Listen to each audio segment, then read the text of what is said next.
Yeah, yeah. Yeah, it's fine. Yeah. Okay. So, yeah, so let's try the question and see what it is about.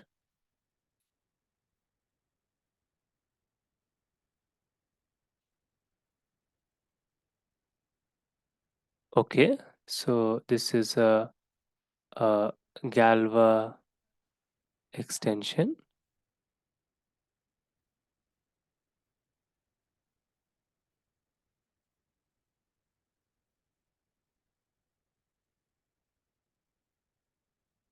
Right? Okay.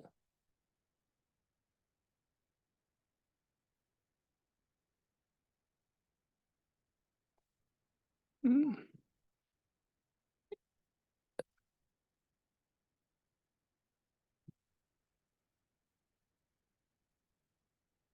Capital K is the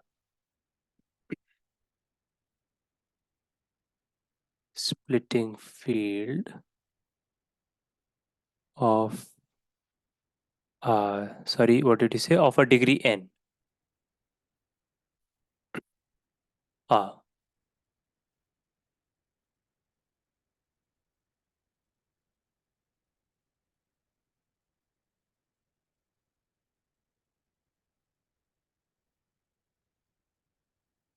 yeah, and that polynomial, I suppose, is like the variables are indeterminates. It should be like completely independent or something. But let's see. But so Vaishnavi, are all these notations okay? Yes, so you know of your splitting field and Galois extension, and this is automorphism group. Okay. Yeah. So, okay.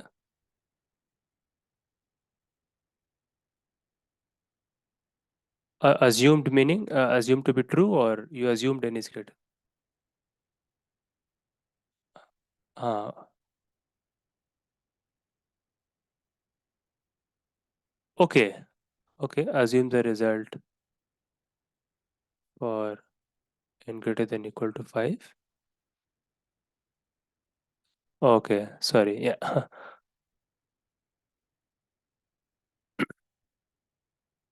Mhm.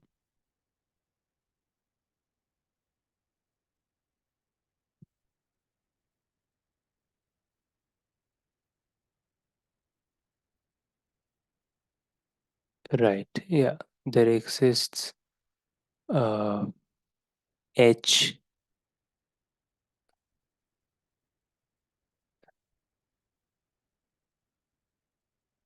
Yeah. Okay. Maybe I can just directly write Sn minus 1 inside Sn in some canonical way, let's say. Yeah. Okay.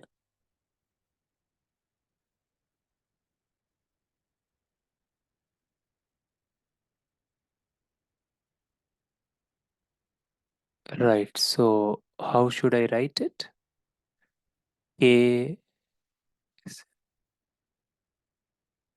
Okay.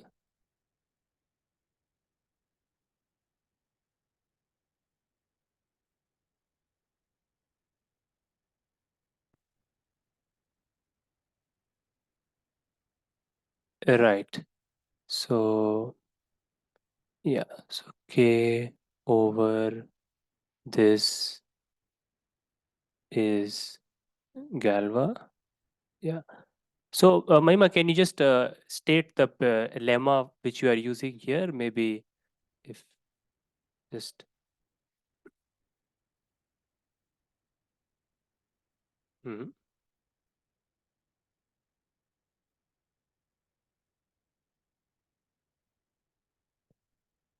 mhm.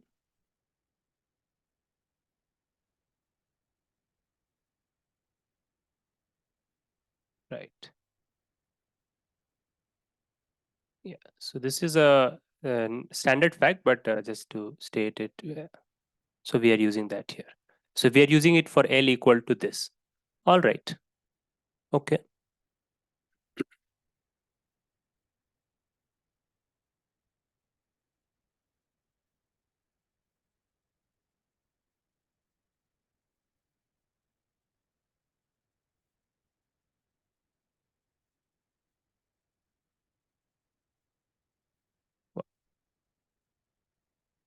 So what are you using here?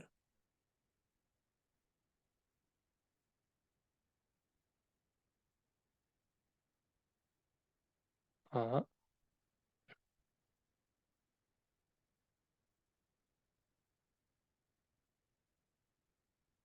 right. So you're using the the fundamental theorem of Galois theory. Okay. Right. Cool.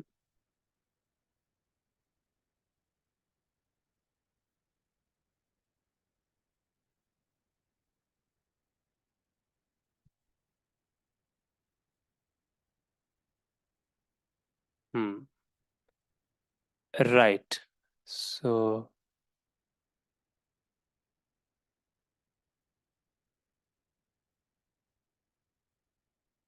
okay. And here you are using the fact that the degree of the extension is same as the size of the Galois group. Okay.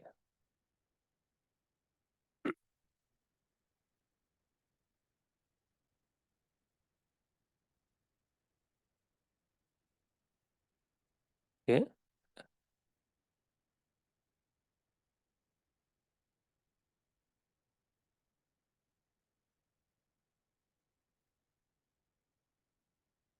Yes.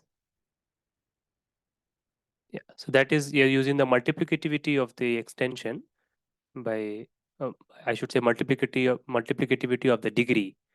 Yeah.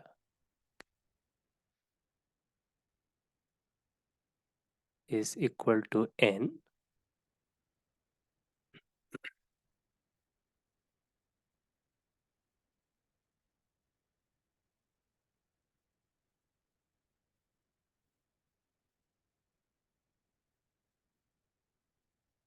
Okay. Yes. Yes. So you are saying that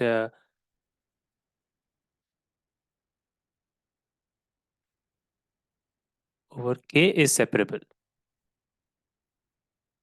Right. And here you are you're saying that sub extensions of a separable extension is separable. Okay. Okay.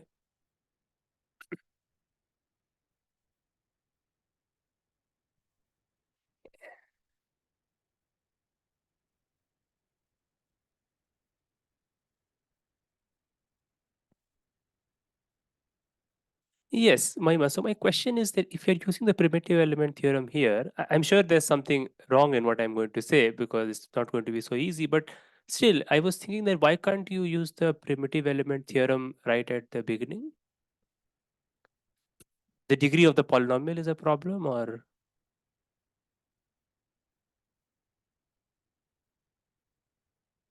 like I mean, you are applying the primitive element theorem here.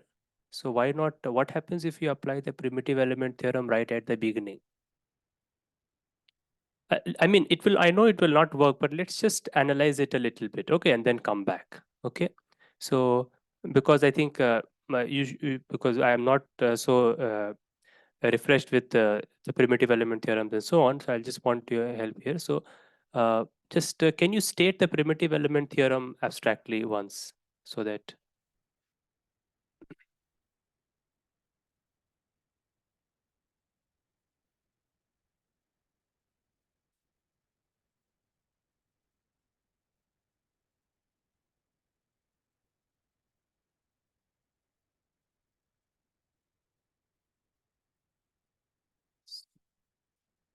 okay?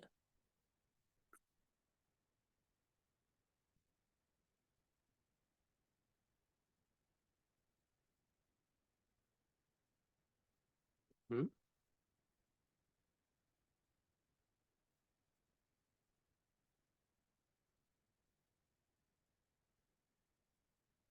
Like this? Okay, okay,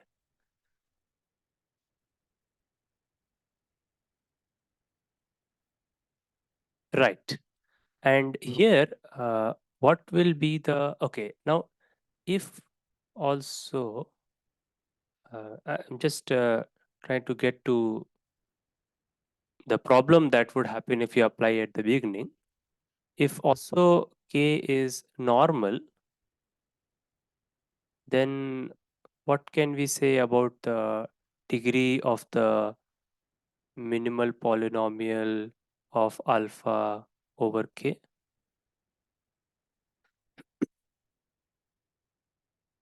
So it should just be the degree of the extension, right? So I think that is the problem here, right? Here, if you come, means you will get a polynomial, but it will be of degree n factorial. But we don't want that. That's why you are means conscious or subconscious, whatever you are applying it here because you want a n degree polynomial.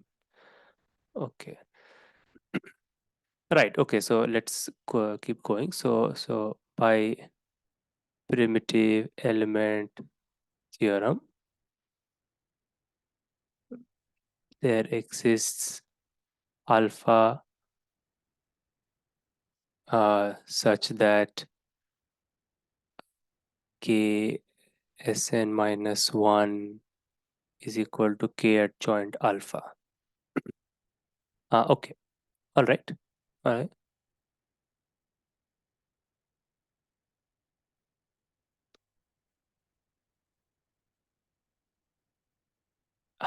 Right. Also, or maybe, yeah, maybe so is better. So the minimal polynomial of alpha over k, uh, the degree, is writing it all at once, is equal to n. Okay.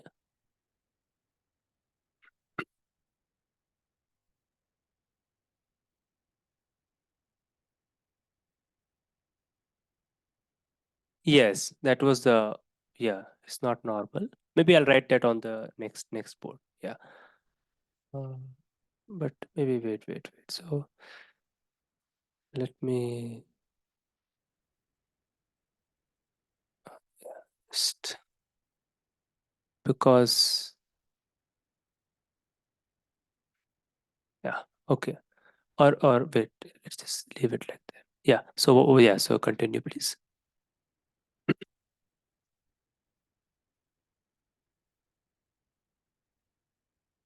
Okay. Okay. So Sn minus 1 in Sn is not normal. That's another fact which is easy to prove. Uh, okay. So yeah, n greater than equal to 4, it is not normal. Okay. So what is the consequence of this?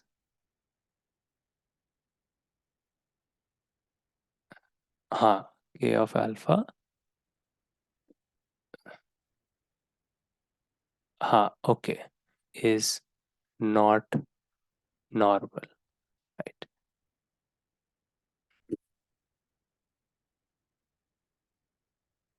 Right. So once again, you are using the fundamental theorem, but I'll just still write here that this is equal to k Sn minus 1 and yeah, and normal subextensions correspond to normal subgroups. So right, so that's why this is not normal. Okay, then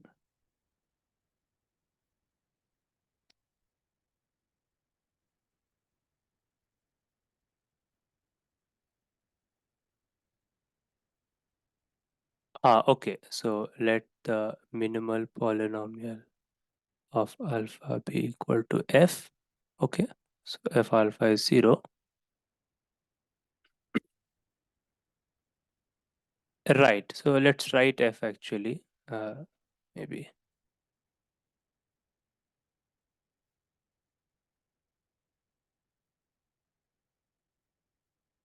Okay,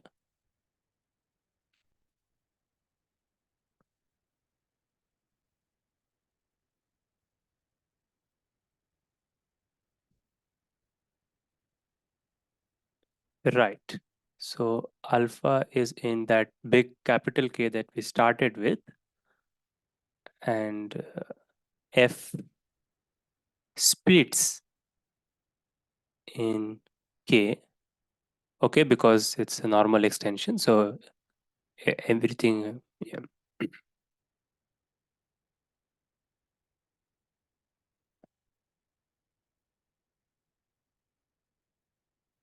Okay, so let's say that, so maybe I maybe alpha 1 equal to alpha. Okay.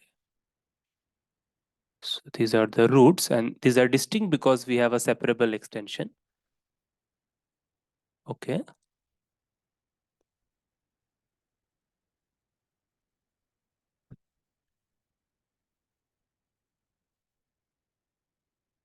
Okay. Let uh,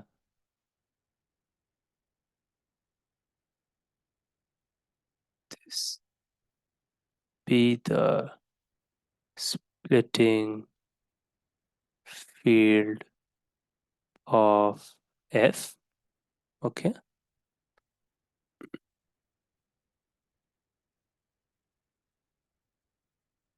Right. Yeah. Yeah. Maybe we'll just write it. Yeah. So K over this, sorry, this over K is Galois because it is a splitting field and it was already normal. It's a sub extension of normal. So it's okay. Nice. Then,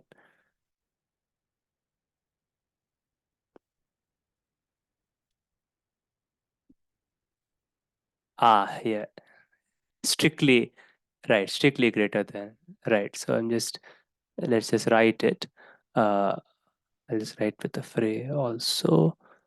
Wow, this is alpha n over k. This is strictly greater than n.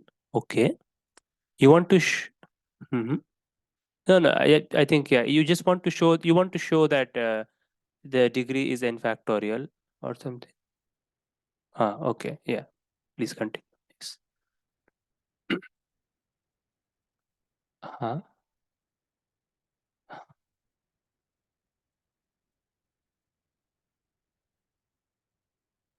Uh, okay. Yeah. So this what should I say? This is a normal subgroup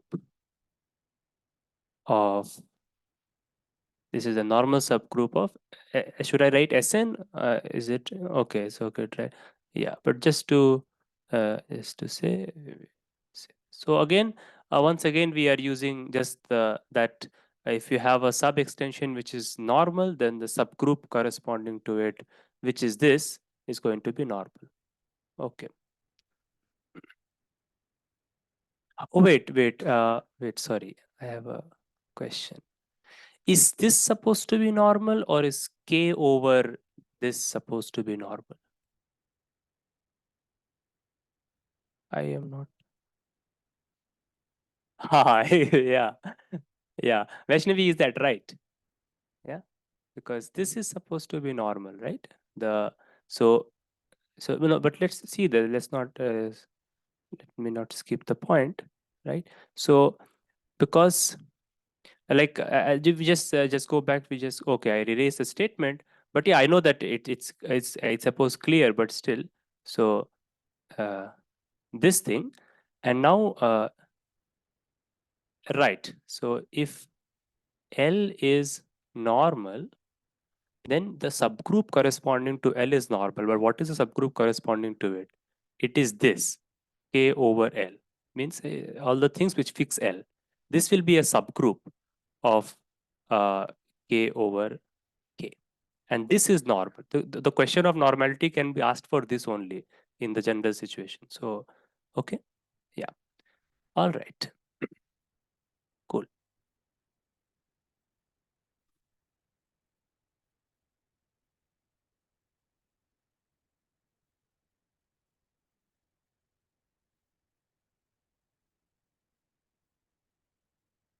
Sorry, you're saying if this is a trivial group. Okay. So if maybe I'll just write this as H. If H is trivial, then done because Right. Yeah. So just to say that, so we are done because, I mean, because just to say that because this splitting field is a splitting field of that n degree n polynomial only. And that's what we wanted to prove. So, okay. Okay. And if,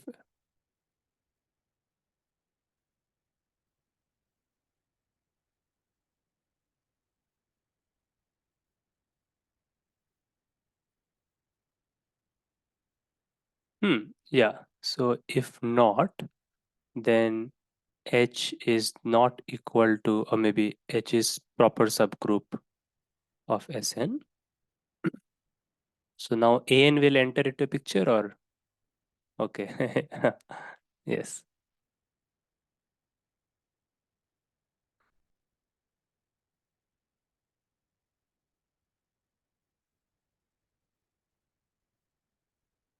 Right. Yeah. So the only,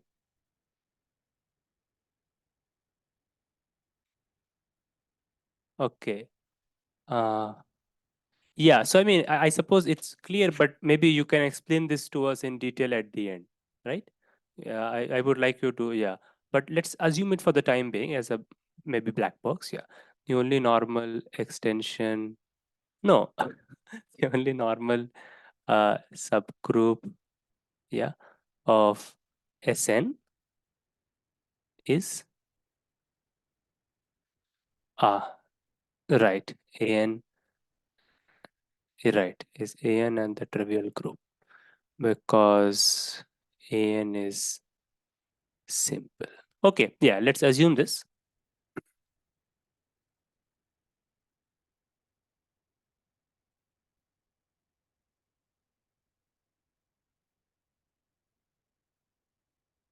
Because of this, yeah, yeah, right, yeah. So using this, maybe I'll write it explicitly. So this is our lemma. So because then using the lemma, H is equal to An. Okay, so then,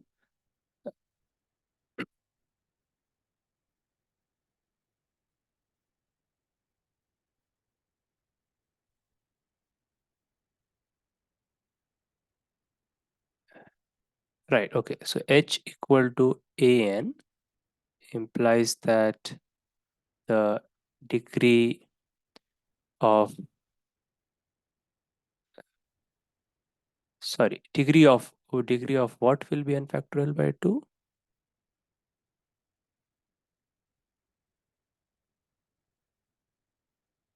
Yeah, of course, right.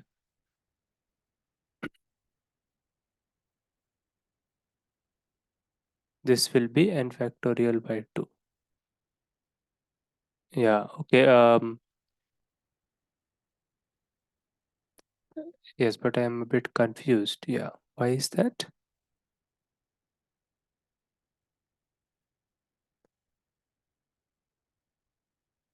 Yeah, of course. Yeah, right. Yeah. Okay. Yeah. So that's just because this was H and I just got confused with my own. Yeah. So this was the sub extension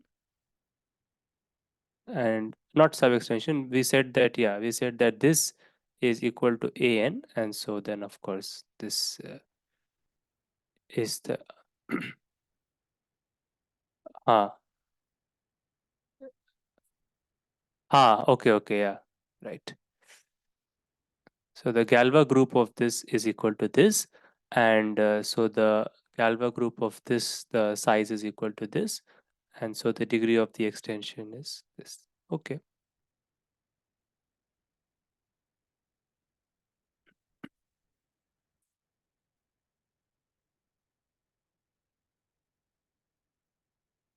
Huh.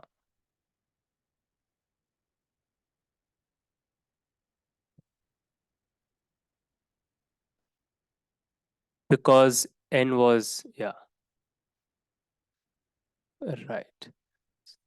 But why 5? Why not 4? Oh, this because this lemma. You need this lemma. Okay. Can't.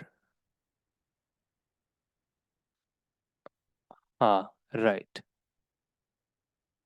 Right, and this we remarked that this was n, yeah, by earlier thing. Okay, yeah. So of course, I mean, this proof is I've seen it at some point, but I think it's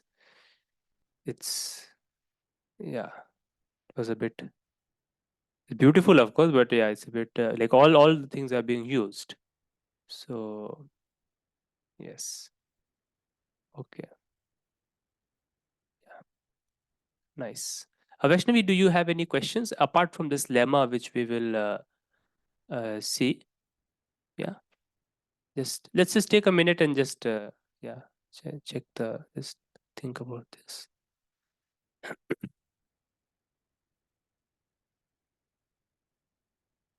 So the idea is, I think, can be summarized as just yeah, using induction and that you're just going to Sn minus one, right?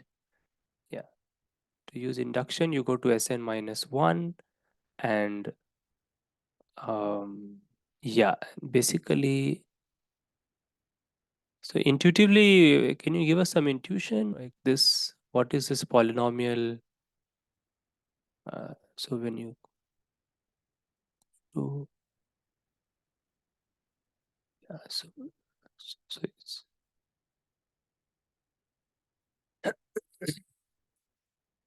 yeah. Ideally yes, but I don't know if that is yeah. I mean, I know that this kind of thing can be described, but meaning, I mean, no, I mean, explicitly, I don't know, though there are some examples in which it can be said that I know, but no, no, I think I understand. Like, so what, like this K Sn minus one, so Sn minus one is like a large group, and so its fixed field is small, and there you are finding the polynomial, right? Because only there are you able to find the polynomial by using the primitive element theorem, right? And yeah, and after that it's really just the natural thing to do, because you want to say that that polynomial is the polynomial, so you take the splitting field of that, and then you aim to show that that splitting field is all of k, and for that, of course, yeah, you just, that is fine, I think, yeah. And this lemma, which is standard, if yeah. Okay, so why don't you just explain us this lemma? Maybe it's obvious to you, but you can explain it to us. Yeah, yeah.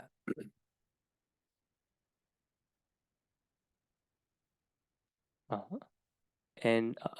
Okay, yeah, that's N. Yeah. So N Sn. Okay.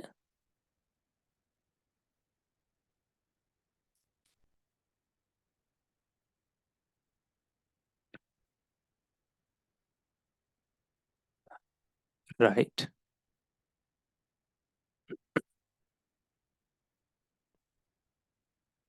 Mhm.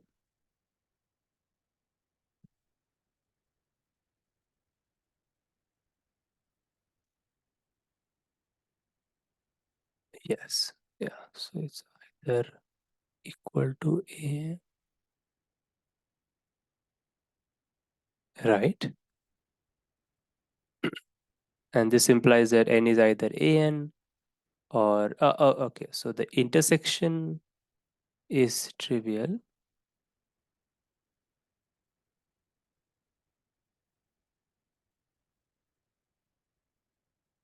Okay. So what do we do about this second case?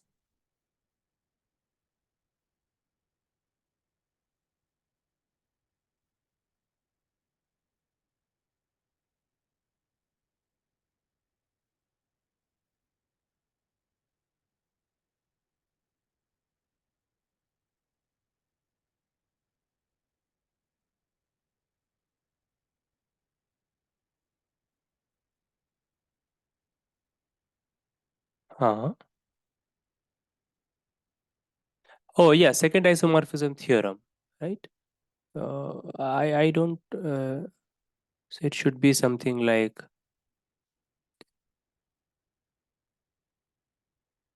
G mod H intersection, wait, K, wait.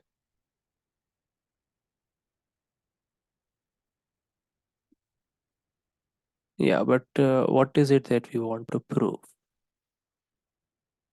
Then we can say, yeah,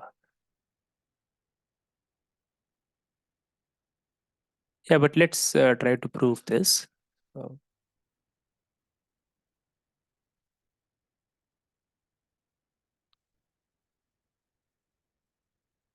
the only normal subgroup of Sn is En or the trivial group. That's your claim.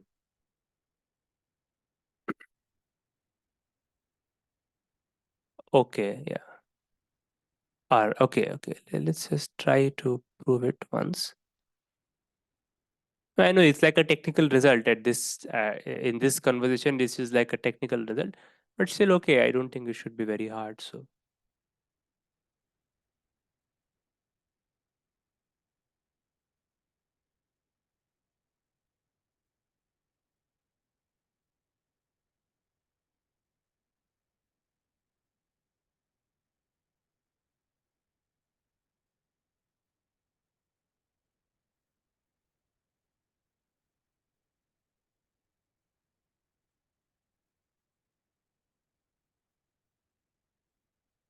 yeah, of course, An is normal.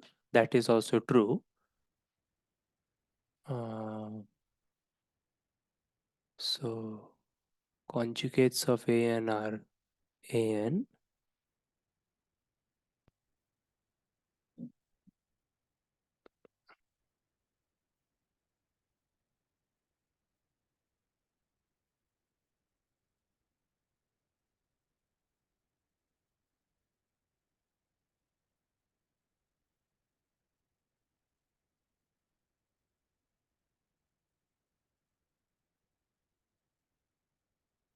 Because somehow I thought that Sn can have more normal subgroups than just these two.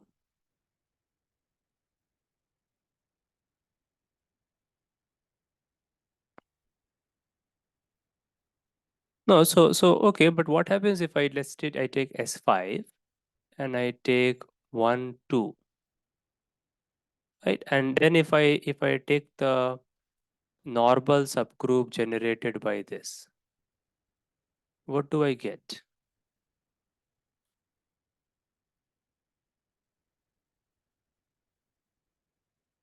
Oh yeah, I get all of S5, right?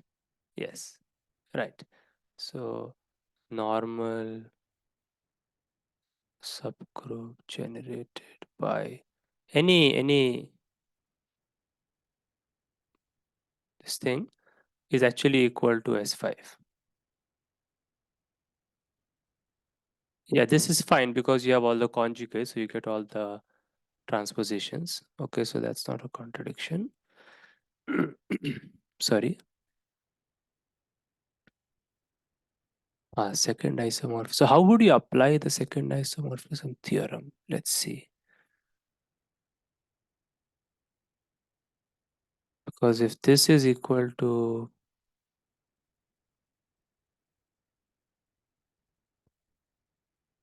uh, mhm.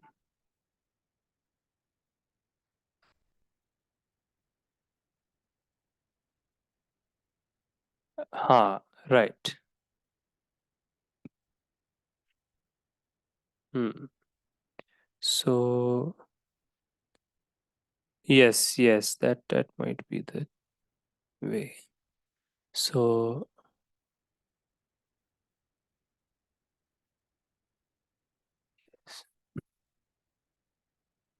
uh, yeah,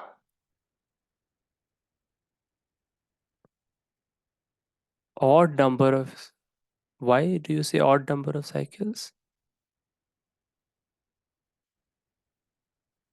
An. No, but you're taking outside An.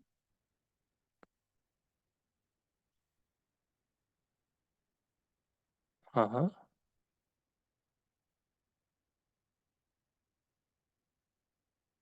Odd number of transpositions. Right. Yeah. Yeah. That's okay. Odd number of transpositions. Right. Yeah. So that's right. Yeah.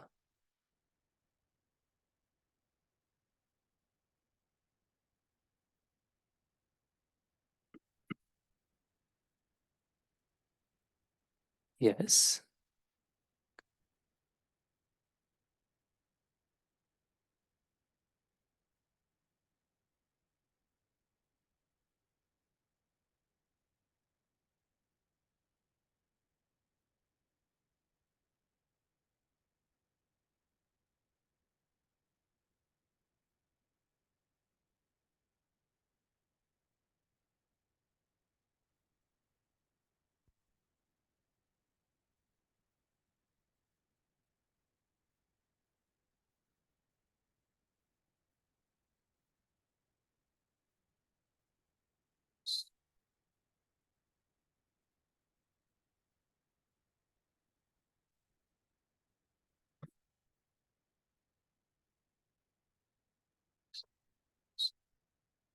Or we can also say it has odd number of even cycles.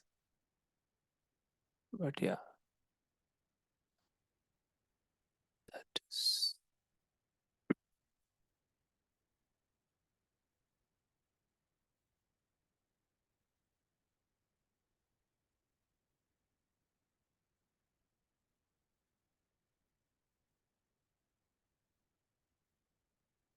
okay.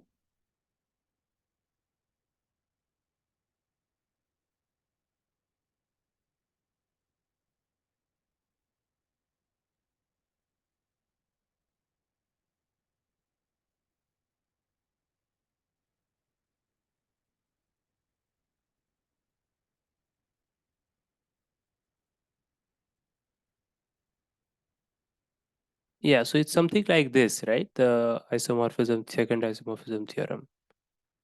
So take G and maybe H. H is normal. Then you do this and yeah, this is what you were saying. So because I remember the module one easily, so but yeah, okay.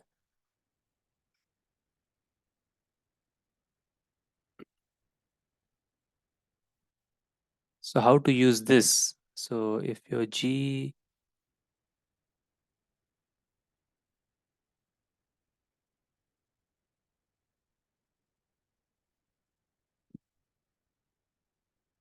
right, H is normal in G. Yes.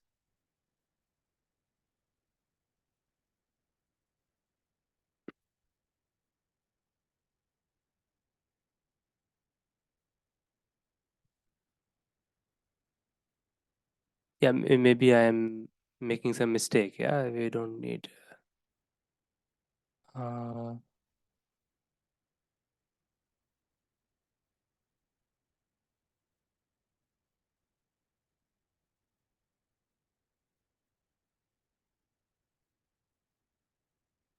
Nope,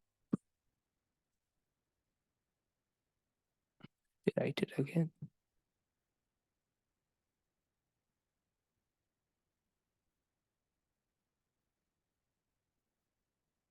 Right. S- Yeah, we have to like we take two subgroups, right? I think. No. So maybe something like this H and yeah, s- this yes. But then what should be normal in what? H is normal in G is enough. So we just assume that.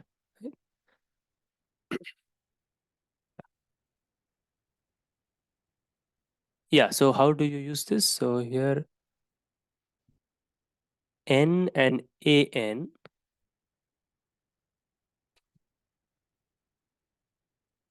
Ha. Okay. Okay.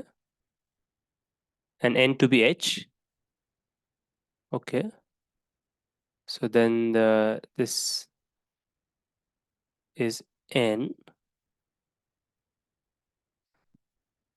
and is hk equal to Sn?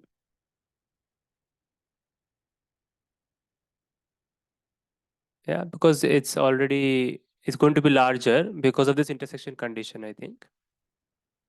It's going to be so okay. So my claim is that n times an is equal to Sn. Is this correct? Yeah, because this is properly contains an, and so it has to be Sn because of the its index condition. So yeah, so this is Sn, right? So what do we learn from here? That n is just a cycle. Sorry, I mean just a transposition. Right. I mean, it's contains the transposition and the identity, and that was the case which I was considering here. Like, hey, say if you just have a transposition, then of course the normal subgroup generated. I mean, I'm sorry. Yeah, sorry. What do we do from here?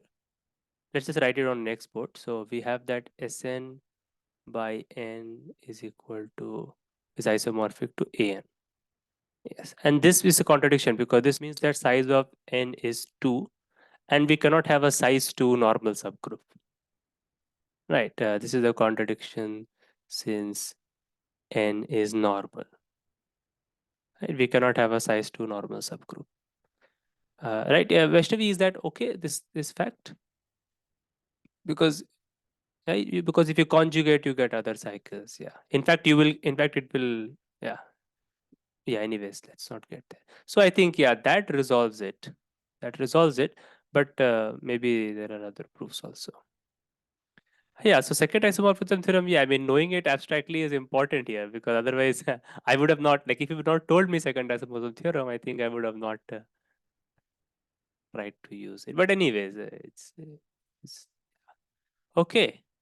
Nice, nice. Basically, what I once I had read about this from one book. I don't remember the name of the. So it was Russian, some Russian author, and what they were trying to prove is the following. So let T1, T2, Tn be algebraically independent. I mean, no, yeah, right. Algebraically independent is the correct word. Independent over some field K. Okay. Or I'm not sure. Maybe it is over Q. Okay. And then the claim was, which is not hard to believe.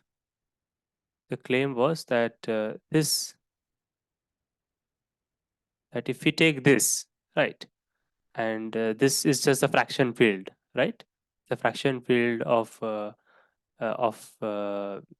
ring of the polynomial ring in this many variables, fraction field, and then if you take its algebraic closure, uh, yeah, again I'm not sure, maybe it was Q, then this over Q, the Galois group of this gal of this is, as you guess, it's equal to Sn. Okay, so this is like a yes, yeah, it is just claim, right? So yeah, so algebraically independent, um maybe I should, how do I say, so there are no polynomial relations between these things. That's a loose way to say it. Okay, and the proper way to say it would be that, yeah, if P of T1 up to Tn is equal to 0 with P in Q of in this polynomial ring, okay, then P is equal to 0, the zero element in this ring. I'm just formalizing the fact that there are no polynomial relations between these TIs. Right. That's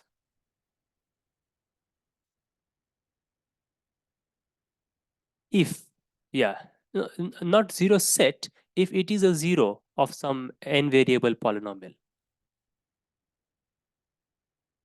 That's what you meant, right? Okay. So then P is equal to 0.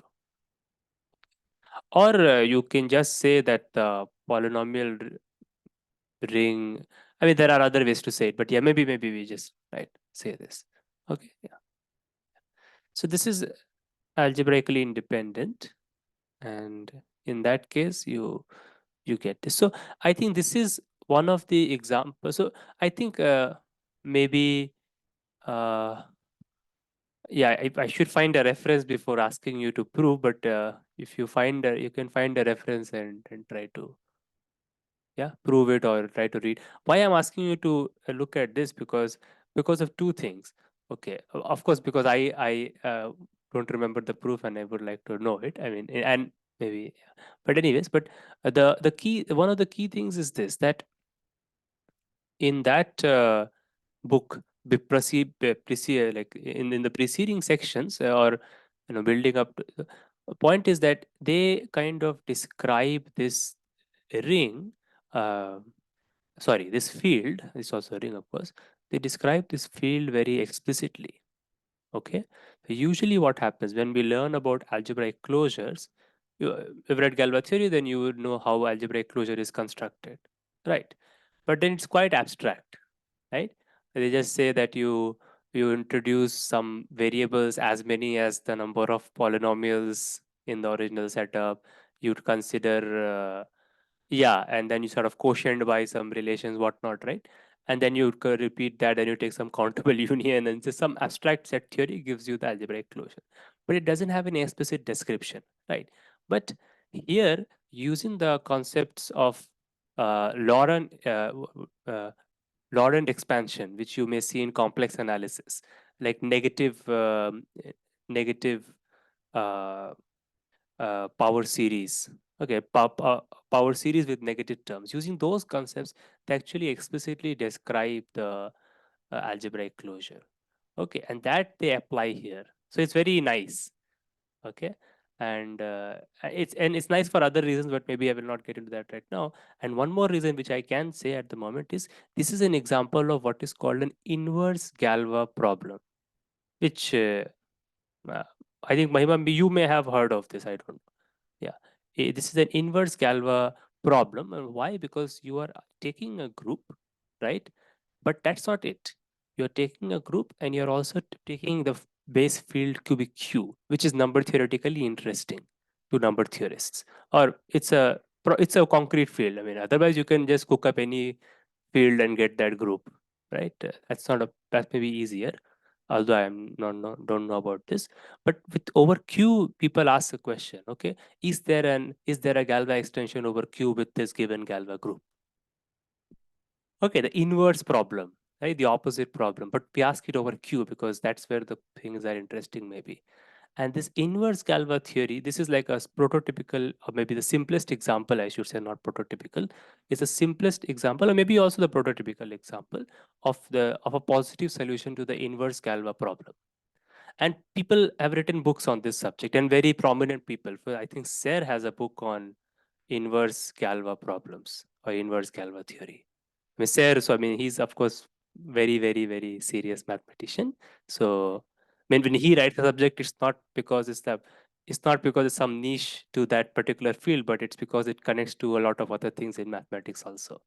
Right, that's why Serre would write book, I would suppose. Okay, so because he's not a specialist in Galois theory, he's sort of maybe a very wide-ranging mathematician. So you should look into this, maybe inverse Galois theory and other things which I mentioned. Okay, and there are other things, but maybe I will not say that at the moment. Yeah. Okay, what is the question?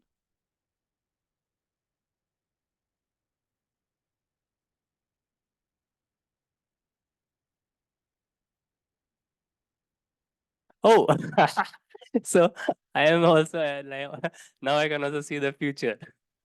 Okay.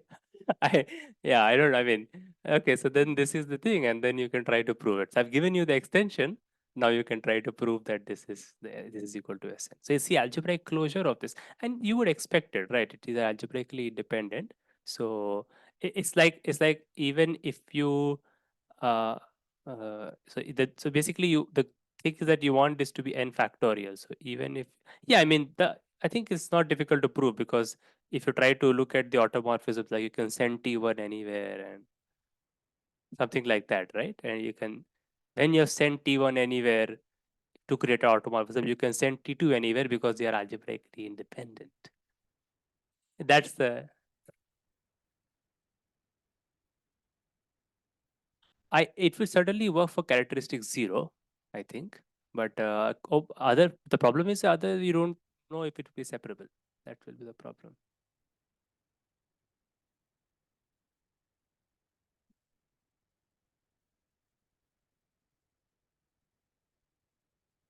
Yeah, yeah, you can find because you can just declare it to be algebraically independent. Nobody stops you from doing that. Right? You just take C and you just well, no, why not? When you can say when you say look at the polynomial ring over C, that's what you are saying that T is algebraically independent over C. So that exists. Right? That is not a problem. Yeah, algebraic independent it's up to you. It's like taking a basis, right? So yeah. So yeah, so this is the answer to that question. But in that book, they also like do many other things. I cannot remember the name, but if you just try to find it, you will find it out. Yeah.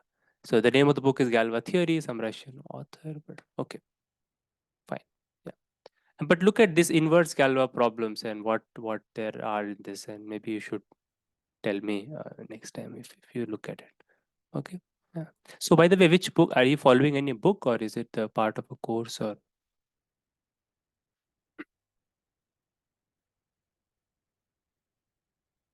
Wait. Oh yeah, you told me. Yeah, yeah, yeah.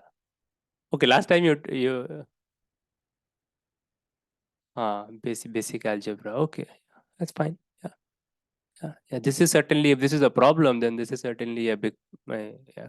So I suppose they may have given hints also. I don't know. I no. Then it's fine. Then it's better maybe. Yeah. Okay. So maybe then this is a point to I don't know stop. Yeah, maybe can stop for today, and yeah, that's yeah. Then we can meet next Sunday, and yeah, you can do yeah. Okay, yeah, yeah. Vaishnavi, do you have any questions about this? You can ask if there's something which you want. Yes, yes, certainly. Yeah, yeah. But if you have anything in mind at the moment, you may have to go over this because this is not because it's not our solution. So that's why we are. I was struggling to understand it in the beginning, but it's obviously very nice. Okay, then you can get back to me on Tuesday when we do if you have any. Okay. So yeah. Yeah. Okay, then let's stop for today. Okay. Thank you. It was nice. Basically, I was listening to this proof and we learned the techniques. So yeah. Okay. Thank you. Thank you. No, thank you. Bye. Yeah.